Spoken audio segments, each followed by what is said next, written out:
अभी और कितने आएंगे ज्योति मौर्य और आलोक जैसे मामले। क्या आलोक मौर्य ने कर दी है इसकी शुरुआत? क्या कामयाब होने के बाद कुछ ऐसी पत्नियों ने अपने पति परमेश्वर को ठिकाने लगाने की शुरू कर दी है कवायद? क्या ये मजबूरी बन गई है जरूरी? आए दिन आ रहे नए मामले और नए खुलासों के बाद आखिर इसका क्या हो रहा है समाज पर असर? पुरानी कहावत है और बड़े बुजुर्ग भी कहते हैं कि खरबूजे को देखकर ही खरबूजे को रंग आता है, और आजकल ऐसा ही बहुत कुछ देखने को मिल रहा है। मैं बात कर रहा हूँ ज्योति मौर्य की, और अब केवल ज्योति मौर्य अकेली नहीं है। Jyoti Maurya part 1, part 2, part 3, part 4, part 5, part 6, part 7। अगर यूँ कहा जाए कि पति पत्नी और वो वाली कहानी में ज्योति मौर्य अब अकेली नहीं है।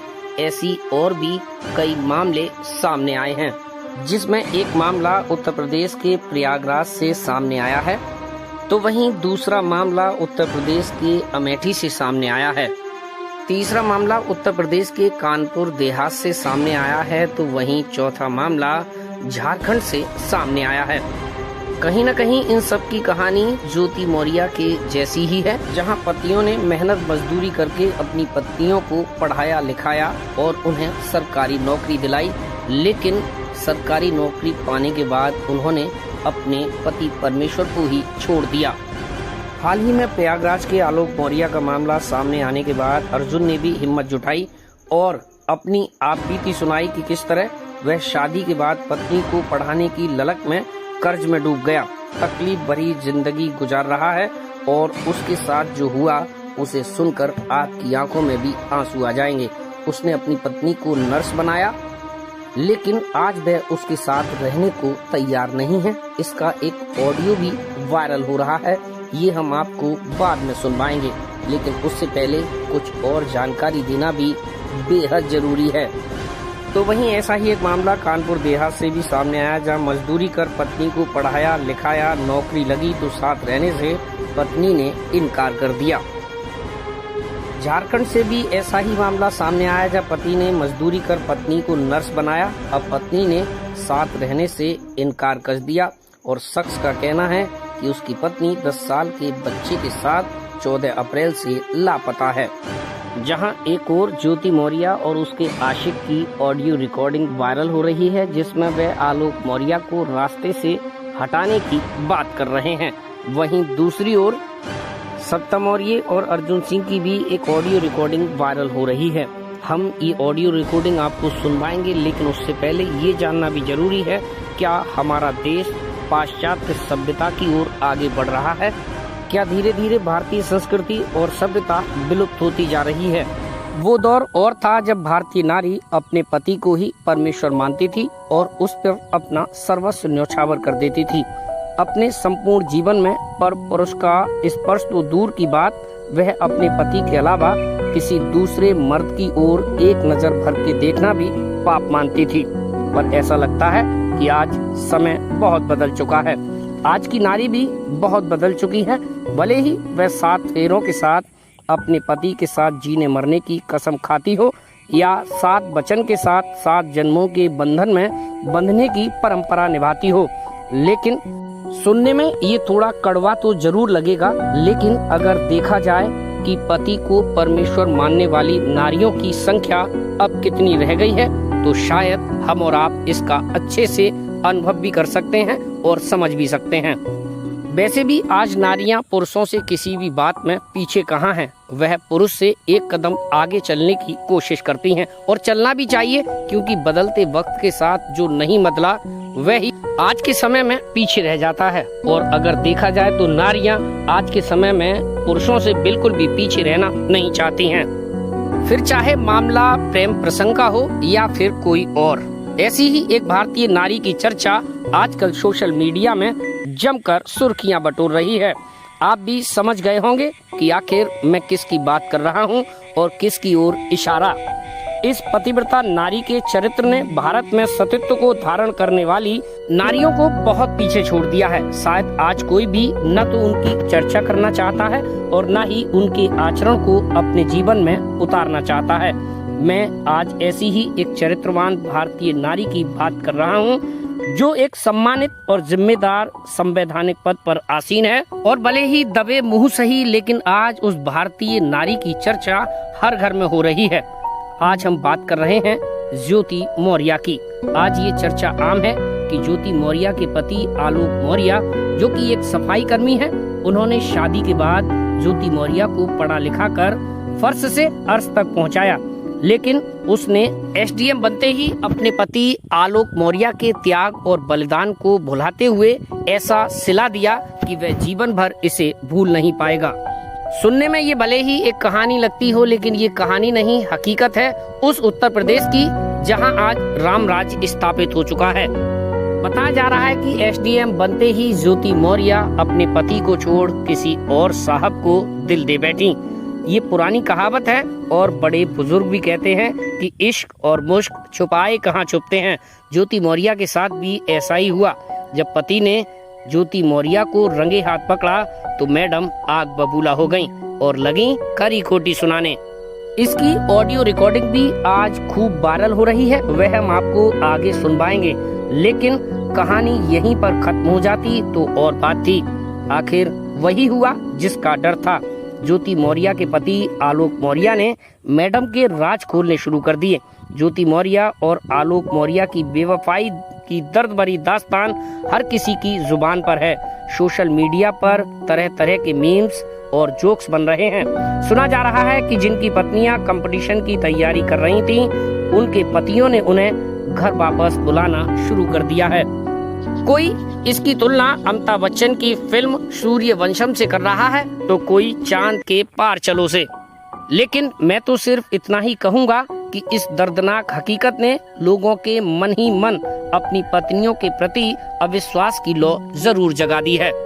एसडीएम ज्योति मौर्य और उनके पति सफाई कर्मी आलोक मौर्य का ये मामला सामने आते ही उत्तर प्रदेश से नहीं बल्कि भारतवर्ष से कई और ऐसे मामले सामने आए हैं, जहां 7 जन्मों तक साथ निभाने की कसम खाने वाली पत्नियों की बेवफाई के किस्से जग जाहिर हो रहे हैं। ऐसे में परमेश्वर की उपाधि प्राप्त पति भी ये सोचने को मजबूर है कि आखिर वह कहां से कहां पहुंच गया है और आज उसके हाथ में आखिर है ही क्या। पत्नी जब चाहे पति को छोड़ सकती है, और इसी डर से कई पतियों ने कंपटीशन की तैयारी कर रही अपनी पत्नियों को घर वापस बुला लिया है, और पत्नियां इस मामले को लेकर पुलिस के पास भी पहुंची हैं। ऐसा लगता है महर्षि वेद व्यास जी ने आज के दिन को ही देखते हुए ये लिखा कि त्रिया चरित्रम पुरुषस्य भाग्यम देवो न जानाति कुतो मनुष्या। जब स्त्री के चरित्र को देवता नहीं समझ पाए तो आखिर मनुष्य की तो बिसात ही क्या है। और आज शास्त्रों का ये लेख सत्य होता दिखाई दे रहा है। ऐसे में सबसे बड़ी समस्या तो ये है कि ऐसे में पुरुष करे तो क्या करे, उसके एक तरफ खाई है और दूसरी तरफ कुआं।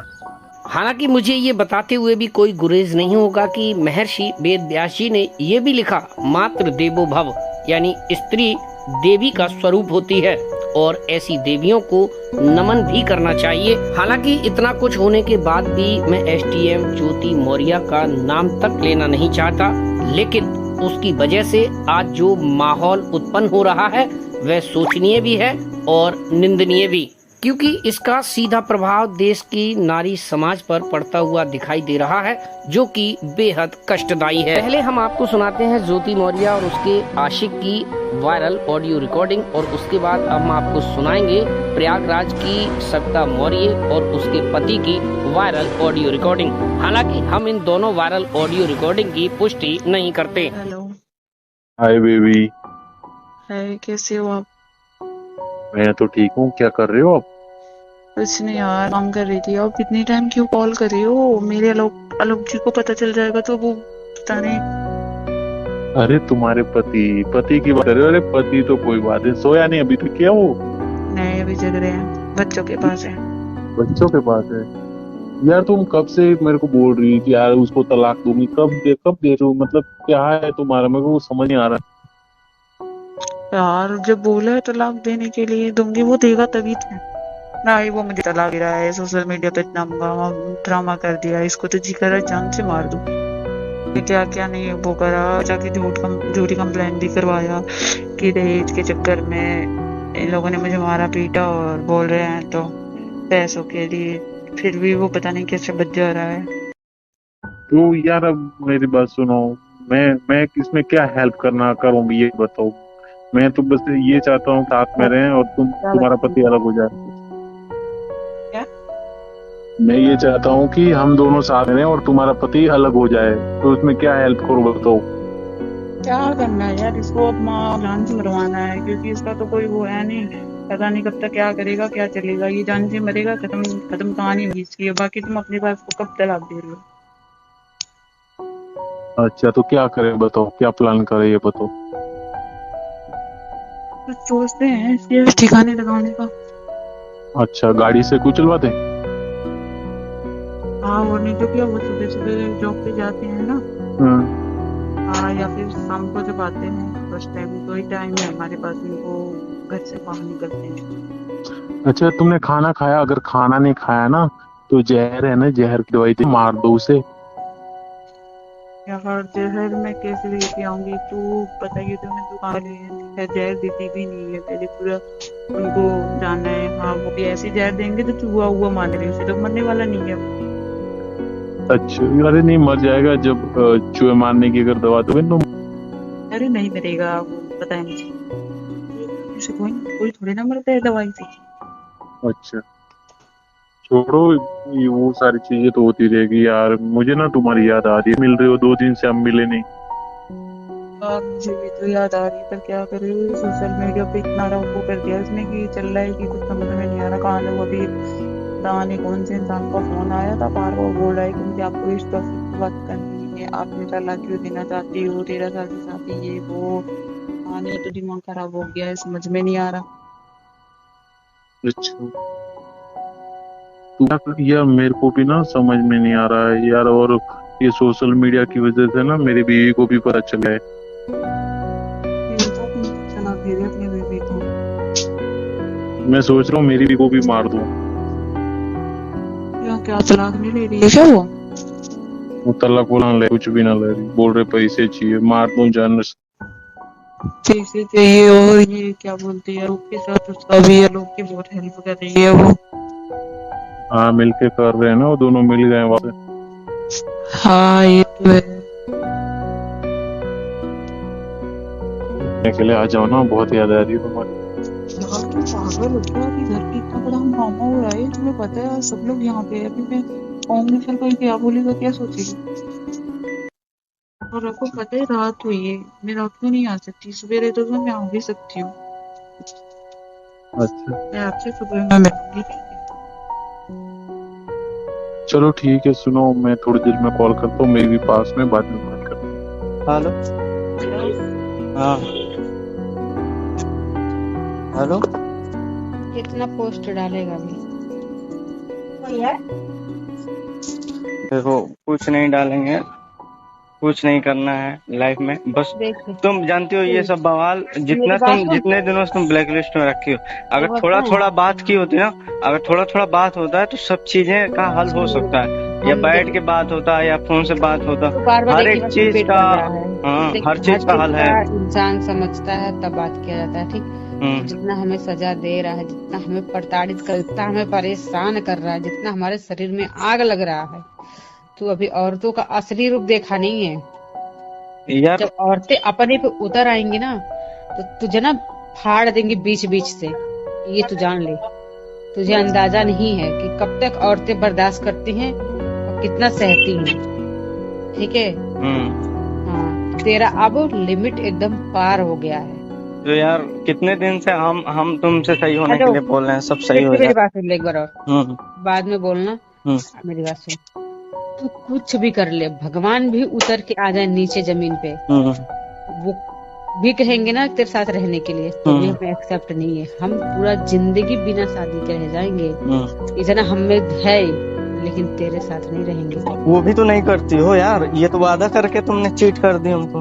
मेरी बात ये सुन, भी तो यही कर दी होती आज तक। मेरी बात सुनना पहले, फिर से सुन ले जो हम कह रहे हैं। वो सब भाड़ में जाए, ठीक है? वो सब छोड़, वो हटा, वो उसका कोई मतलब नहीं है फर्जी बातों का। लेकिन जितना हम कह रहे हैं उतना सुन। तू कुछ भी कर, हम तेरे साथ रहने वाले वैसे नहीं है।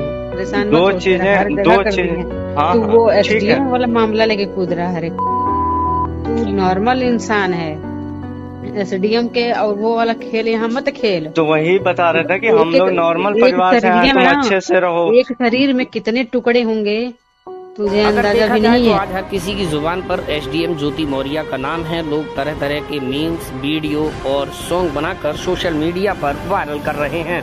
लेकिन सोचने की बात यह है, अगर जितने अधिकार नारी शक्ति को प्राप्त है, अगर पुरुषों को प्राप्त हो तो आखिर हालात क्या होंगे।